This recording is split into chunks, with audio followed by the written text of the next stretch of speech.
No, not those nuts. Or those nuts. These nuts. These nuts are actually fruit, or more accurately, a type of fruit, encased in a hard shell. Dried seeds, like pumpkin seeds, are oftentimes sold as nuts in roasteries, however, they aren't real nuts. Culinary terms and botanical terms oftentimes differ, as hazelnuts are true nuts. However, almonds, for example, are not. They tend to come from the ovaries of the flowering plant, rather than having a hard shell for a specific fruit. The most famous nut of all, the peanut, is actually not a nut, but rather a legume, more similar to peas than a true nut. But since I'm covering the human story of these foods, I'm mostly going to stick to the culinary definitions. When animals, and later early man, cracked through the hard, brittle shells of these nuts, they got a singularity of nutrients and high calories. Look at a pack of nuts and you will see a load of calories per serving that rivals a fast food menu item. But unlike Mountain Dew Doritos and hot dogs, nuts are loaded with macronutrients like unsaturated fats, as well as micronutrients. Without powerful jaws and very sharp teeth, early man had to rely on tools to pry open many of these nuts. As the agricultural revolution began, some nuts began to be domesticated. Let's start off with the peanut, the most famous and widely eaten of all, which, as stated before, isn't actually a nut. It's native to the tropics and subtropics of the Americas. This legume, found in pods, traces its origins to the Andes Mountains, just like quinoa and potatoes. And it was most likely first domesticated by indigenous peoples of this region. The wild counterpart were far less productive than the peanuts we eat today. But through artificial selection, the pods produced by the plant drastically grew. Through trade routes, the peanut was cultivated in another center of pre Columbian civilization, Mesoamerica, in what is now Mexico. The Spanish and Portuguese conquests of what are now Latin America would lead to these peanuts being shipped abroad, namely to Africa, where they became a common cash crop for European empires and the states of West Africa after decolonization. Today, however, the US produces the most peanuts, primarily in the South where the climate's warmer. Peanut butter and peanut oil are widely used in southern cooking. Peanut butter was first produced by the Mesoamericans and Andean cultures before Europeans arrived. African American George Washington Carver is oftentimes said to be the inventor of peanut butter, even though he didn't actually invent it. However, he did master various techniques to make peanut butter production far more, well, productive. They continued to be used in cooking long after Spanish colonization, and found their ways to various cuisines of Southeast Asia, hence why they're common in savory Thai dishes. Let's move on to walnuts. Walnuts trace their origins to the Middle East and Southeastern Europe. They were a coveted high status food of the Eastern Roman Empire, and managed to grow well in cooler climates than, say, peanut plants, which they didn't even know about the existence at the time.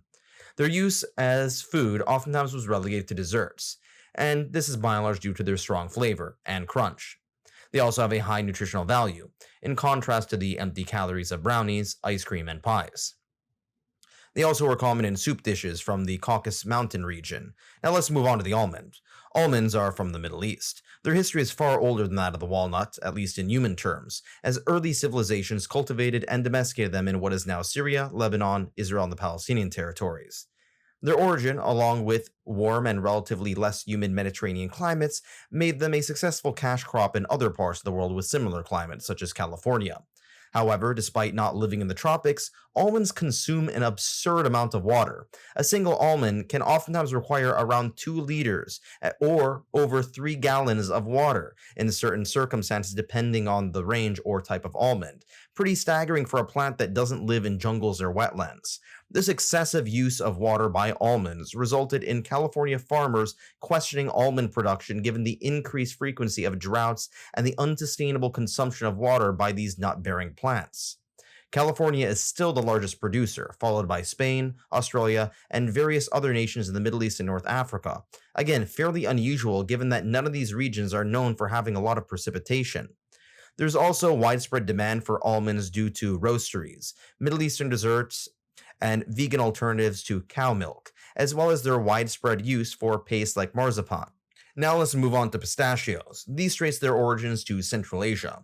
This may explain why they have such a prominent role in desserts of Central Asia and the Middle East. It eventually found its way to the Roman Empire, as Pliny the Elder chronicled it in his masterwork, Natural History. It would play a major role in Italian desserts, hence its Italian sounding name. Its tolerance for soil with high salinity made it hardier than most other nut bearing plants. Today, it's the most widely used in the Middle East and the Eastern Mediterranean for bitwela or baklava and various other Middle Eastern delights. It is oftentimes used in savory foods like mortadella and lamb racks as well. So let's move on to the cashew.